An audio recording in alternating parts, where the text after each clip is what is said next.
Assalamualaikum warahmatullahi wabarakatuh. Om Swastiastu, Namo Buddhaya, salam kebajikan bagi kita semua. Selamat sore. Kami perwakilan dari kelompok 9 pertemuan 13 kelas C, mata kuliah Statistik Komunikasi akan menjelaskan mengenai bab 10 analisis hubungan dalam buku Metode Statistika milik Dir Gibson Siagian Sugiarto. Saya, anggota kelompok 9, Lukiana Lubna Zumuruda dengan NIM 14106223132 dengan nomor absen 17. Saya Sadam Al-Farizi dengan NIM 14106222133 dengan nomor hadir 42. Saya Nur Adelis Saluhu dengan nomor NIM 14106220075, nomor absen 30. Saya Muhammad Raan Fatur Rahman dengan NIM 14106221440 dengan nomor hadir 22. Kami akan menjelaskan mengenai isi dari bab 10 analisis hubungan yang akan dijelaskan dimulai dari rekan saya. Baik, yang pertama di sini adalah regresi linear sederhana. Sebagaimana telah disebutkan, analisis regresi banyak digunakan untuk mempelajari bentuk hubungan antara variabel. Aplikasi regresi sangat banyak dijumpai pada berbagai area bisnis. Misalnya untuk melihat bentuk hubungan antara periklanan dan penjualan, hubungan antara tes sikap dengan kinerja karyawan, hubungan antara rasio keuangan dengan harga saham, dan lain-lain. Next slide. Yang kedua adalah penentuan persamaan regresi. Tahapan awal penentuan regresi adalah memformulasikan permasalahan. Dalam hal ini, teori menempatkan posisi penting. Dari teori dan penelitian-penelitian, dapat diketahui variabel yang harus dimasukkan ke permasalahan, jumlah variabel penjelas yang harus dimasukkan, dan fungsi dan bentuk fungsi yang sesuai. Next slide.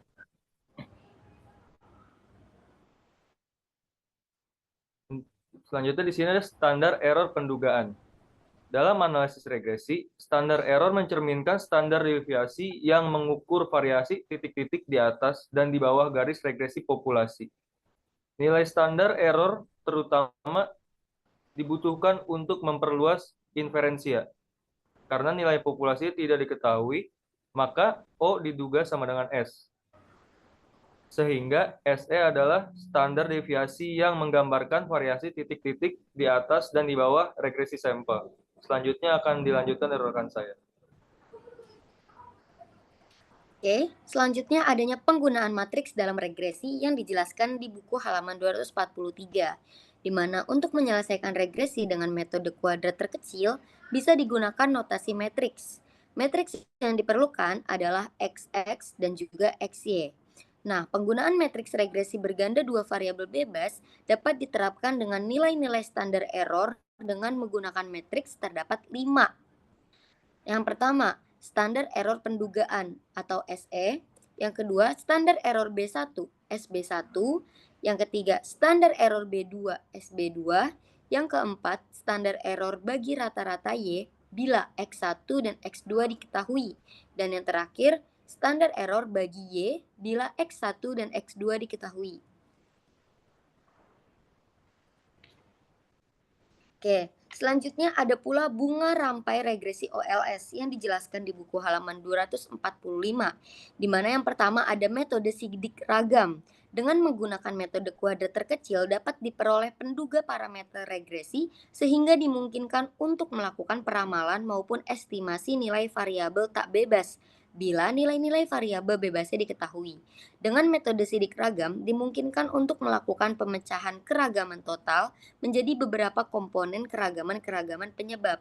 Untuk contoh penerapannya dapat dituliskan dalam persamaan JK atau yang biasa disebut dengan jumlah kuadrat sama jumlah kuadrat total sama dengan jumlah kuadrat model ditambah jumlah kuadrat sisa. Selanjutnya. Baik, selanjutnya di sini ada analisis keeratan hubungan. Dalam hal keeratan hubungan, analisis korelasi paling sering digunakan dalam statistika.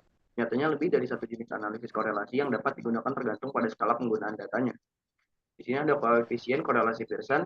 Koefisien korelasi Pearson digunakan untuk mengetahui tingkat atau derajat keeratan hubungan linear antara dua atau lebih variabel yang minimal bersetara untuk ukur interval. Lalu yang kedua adalah koefisien korelasi berganda.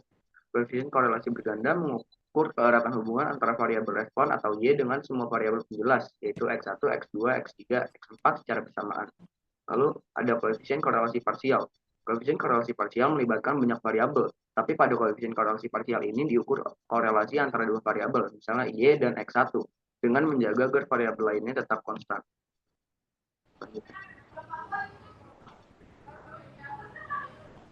Lalu di sini ada regresi kurvilinier.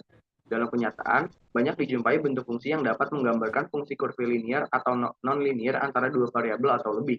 Karena itu, dalam menganalisis suatu hasil penelitian harus ditentukan dulu bentuk kurva yang paling tepat untuk mengekspresikan pola data yang dihadapi. Di sini ada dua jenis regresi kurvilinier. Yang pertama yaitu regresi kurvilinier sederhana. Ulasan ditunjukkan pada dua variabel yaitu X dan Y yang tidak linear. Lalu yang kedua ada regresi non-linear berganda. Dalam hal ini variabel tak bebas, Y berhubungan tidak linear dengan variabel bebas, yaitu X1, X2, X3, dan X. Ada beberapa dasar yang dapat menyebabkan terjadinya hubungan non-linear ini. Baik, yang akan dilakukan oleh rekan saya. Selanjutnya ada analisis regresi untuk variabel kualitatif. Variabel kuantitatif adalah variabel yang diukur pada skala pengukuran interval atau rasio, sedangkan variabel kualitatif adalah variabel yang diukur dalam satuan pengukuran nominal atau ordinal. Sekalipun tidak banyak perbedaan mendasar yang ditemukan dalam proses perhitungan, adanya kondisi berbeda dalam skala pengukuran menentukan penggunaan model regresi. Variabel independen dalam persamaan regresi seringkali dipengaruhi tidak hanya oleh variabel independen kuantitatif seperti umur, pendapatan, dan harga, namun juga oleh variabel kualitatif seperti jenis kelamin, musim, dan juga warna kulit.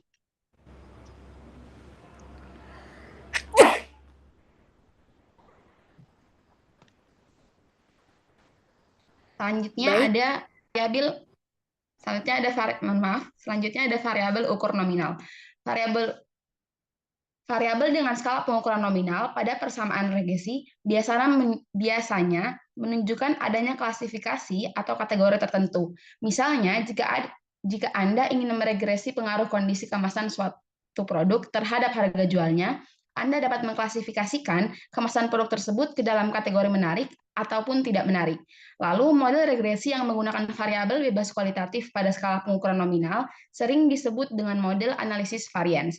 Jika seperti kondisi pada di atas, matriks menunjukkan bahwa produk yang dikemas dengan baik dan menarik akan memiliki harga jual yang lebih tinggi dibandingkan produk yang tidak dikemas dengan baik.